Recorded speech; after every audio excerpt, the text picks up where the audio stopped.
Hello, welcome to Comic Tropes, and I'm your host, Chris. Folks, we are ready to do another Patreon exclusive essay. This time, you all voted, kind of overwhelmingly, for me to talk about the Marvel event Age of Apocalypse. Let's begin. So, Age of Apocalypse. 30 years ago, Marvel had a big X-Men event that has continued to be well remembered. Age of Apocalypse. In fact, this year, Marvel is having two events to commemorate. They've got X-Men of the Apocalypse and Age of Revelation. And that might be overkill, but, whatever. You all voted for me to discuss this event, and it's pretty easy for me, because I was reading this back in 1995. I enjoyed it quite a bit.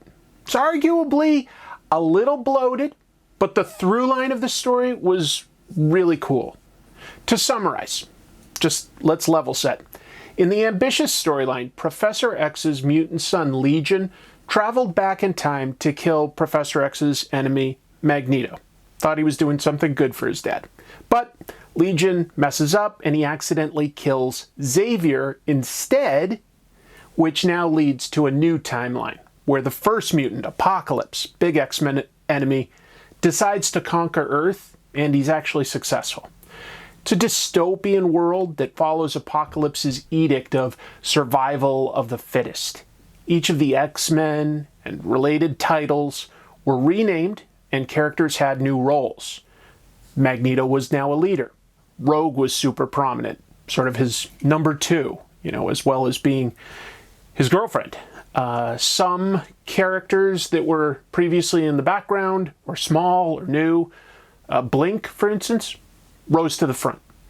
Some characters, like Cyclops and Havoc and Beast, all became villains, working for Apocalypse. It was a chance to explore the characters in a new context, to really explore who they were if they had a completely different upbringing. And it showed how important Professor X is, with a world that does not have any peaceful coexistence between mutants and humans. It was a character first, in my opinion, even though it's a big, crazy story and it gives us a big, crazy world. And because it was an alternate timeline, it didn't have to interrupt the other Marvel titles. I kind of liked that, so that even though it was big, it didn't become too big or unwieldy as far as a crossover or an event goes. Now, without the success of Age of Apocalypse, there would probably not have been similar events like House of M. Was it a stunt to essentially take a concept Marvel would normally just put in an issue of What If? Yeah. Did they turn it into several months instead? Yeah, they absolutely did. It was absolutely a stunt, but it was a very successful one. And you could argue that it revitalized X-Men for quite a while, since it had sort of dipped a bit in relevance, once big-name creators like Jim Lee and Rob Liefeld left to form Image 3 years earlier. Chris Claremont was no longer on the title after writing it for 17 years. It was time to do something pretty big.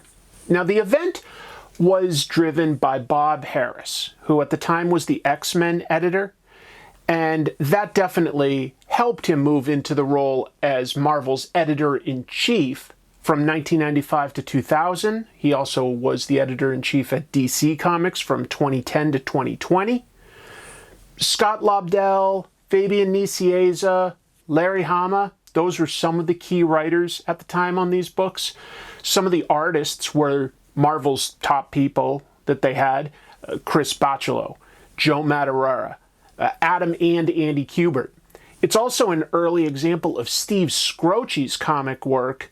Shortly after this, wasn't too much longer before he left to work in Hollywood, being the main storyboard artist for The Matrix. So did the event have a lasting impact? Well, one strong element was that it was a self-contained and it wrapped up, so it never really needed a sequel. But Marvel did move some of the characters from the story, like Nate Gray, that's sort of a new, younger version of Cable, really.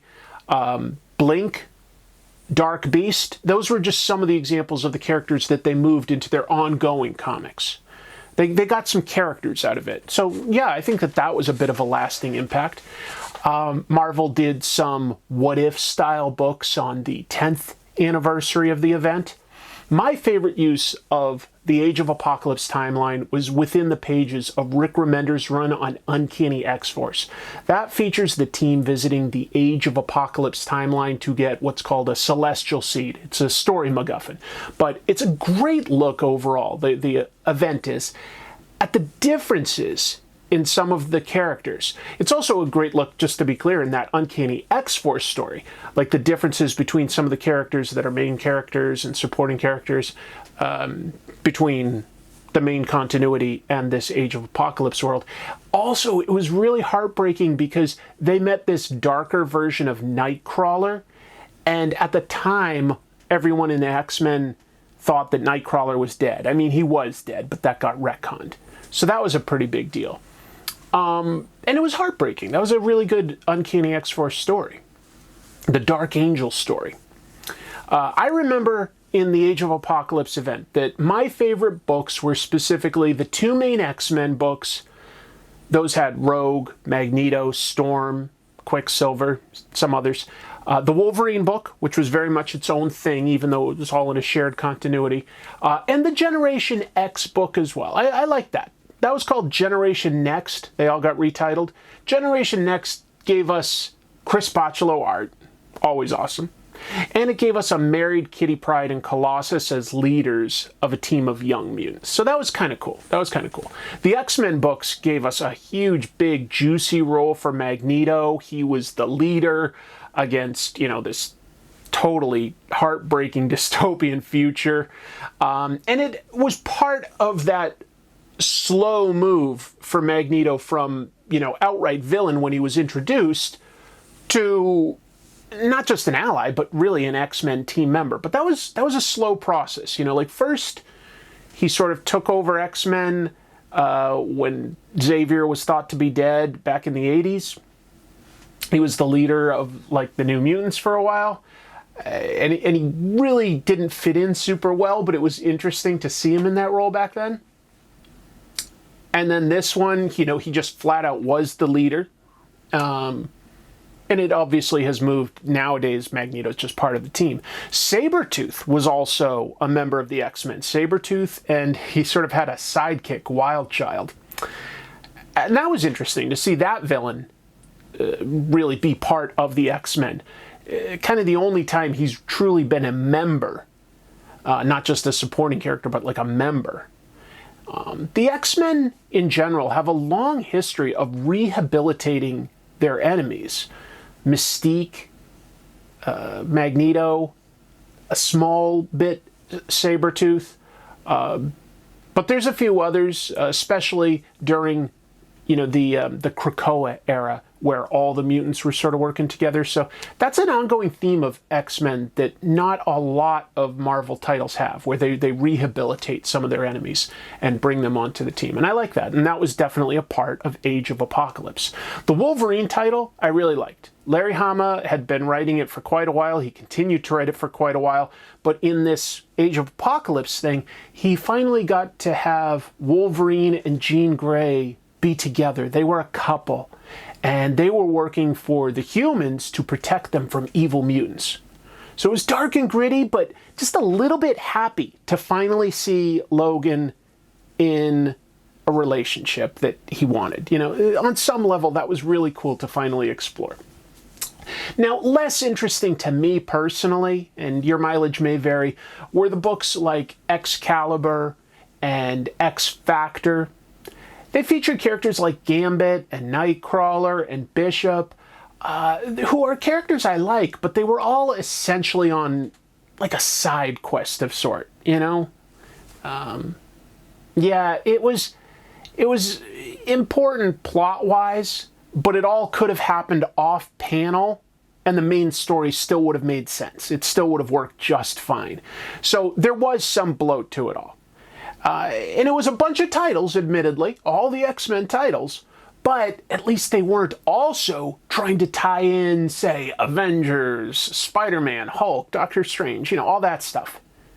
And there were only 4 issues of each title, plus an alpha and an omega book. So it ran for 6 months. There was the first chapter, basically, 4 months for each of the titles, and then a closing chapter, January through June of '95.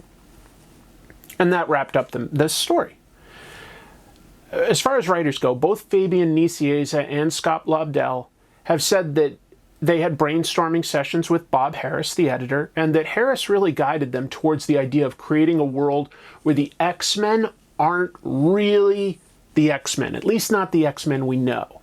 Editor Ben Robb has cited the Star Trek Next Generation episode Yesterday's Enterprise as being an influence. So if you know that, you definitely know what I'm talking about. If not, it's a really cool episode that is enjoyable. I'd recommend checking it out.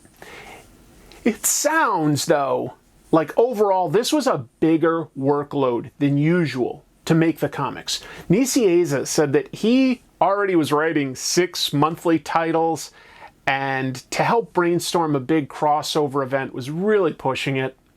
He had a Sci-Fi Channel interview, and Nicieza said that he thinks the event changed comics, not really for the better. It was a different type of big event that has been done a lot since. He also said that he didn't really find it satisfying. It just wasn't his style of writing. Art-wise, Ken Lashley was somebody that worked on that. That was an early job for him. He said that he had split a lot of the character design duty with Joe Madureira because all of the characters in this had to have new outfits, new looks, but they had to still be recognizable. Artists like Tony Daniel and Steve Scroce have both gone on record saying how excited they were to work on this event, and they almost got to work from scratch. I mean, you're working with existing characters, but they both thought that they had a lot of creative freedom in designing stuff. Now, the event was a hit. There's no way around this, folks. Issues were selling like 400,000 copies. Very, very big. Very big. Those numbers alone help explain why Marvel keeps revisiting it. But I personally also wonder about the law of diminishing returns. Like, how many times do we need to see the dark worlds of Age of Apocalypse, Days of Future Past, the worlds of the future for Rachel Summers and Cable, see all that, and at a certain point just start to feel anything from all of that? I'd argue that it starts to feel, if you read all of these events, that it's like no matter what the heroes do, they're promised a dark future. It's demoralizing. But I do have to, when I start thinking like that, remind myself that these books are intended and aimed at, younger readers, teenage readers. I'm not a teenager anymore, 20-somethings. And that when it's new to you, it doesn't feel like that repetitive. The experience isn't the same. And I do get that. There are themes that work for this book, and they get revisited. I'm somebody that's been reading all of it, so I'm adding it up. But if you try to rationalize the logic of a serialized superhero world, it's a losing game. Taken in and of itself, I would call Age of Apocalypse a very satisfying event. I think it's one of the very few uses of the villain Apocalypse where he's used well. He's already won. He rules the world, and he's a believable tyrant. There's too many stories, in my opinion, where Apocalypse is ridiculously powerful. You have him able to do almost anything because of his ill-defined powers, but then he still loses. He's just not my favorite X-Men villain. I like the Brotherhood of Evil Mutants or the Human-Made Sentinels a lot more. I think that those explore aspects of the X-Men that I just find a little more interesting usually. Not to say you can't do a good story with him. It's just usually he's not my favorite. As far as the X-Men themed events go, though, I do recommend Age of Apocalypse. It's been collected into trade paperbacks. You can read it chronologically. I wouldn't list it as my first. I recommend it, but I don't put it first. I'm classifying an event, by the way, as more than 2 issues and more than 1 title. So that means that I wouldn't count Days of Future Past as an event. That's a 2-issue X-Men storyline. You know what I mean? Some of my favorites, just for the record, Fall of the Mutants, absolutely, really, really good. Inferno, not as good, but really, really fun, cool idea. House of X, Powers of 10, genius. Really set up that whole Krakoa era, but works in and of itself as a great, great story and did something different. But you know, I'm also always sincerely curious to hear from you. What are some of your favorite X-Men events? And what do you like about this story in particular? I would be very curious to hear that. Folks, thank you so much for supporting the channel. I can't make this without you, and hopefully doing these little essays and talking directly to you about topics that you get to vote on provides some extra value to you.